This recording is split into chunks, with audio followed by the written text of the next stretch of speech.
Unavotumia mihadarati usiruhusu ikutawale mwilini. Sasa bana, angalia kinachotokea hapa. Simu ya mamilioni ya pesa anaiacha juu ya Kambe.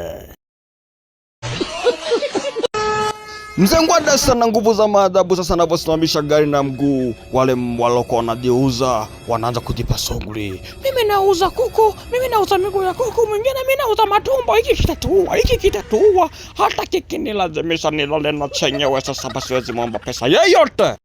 Usiruhusu tamaa kuponze. Sasa mpenda tuli kamoja kalimponyoka. Angalia mshikaji anavyo riski maisha, pesa ya maisha ndugu yetu. Angalia sasa, usiruhusu hata kama una njaa namna gani, vipi na hali yako, unaishi kupitia maisha magumu aje, usidukaruhusu kubadilisha mwili na pesa. Pesa haifai, pesa haitoshi siku zote, kikubwa uhai. Kumaanisha jamaa mpaka kuibiwa simu. Sasa bila hakujua, kwa sababu ameona bangi zake zimetosha zote 8.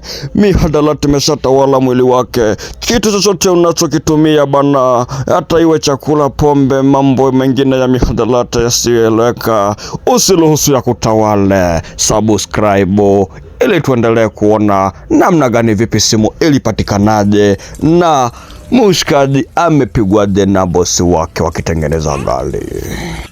Kuwa makini unavyokunywa maji kama kuku. Mshikaji kanywa maji, kanywa makodo ya ngada.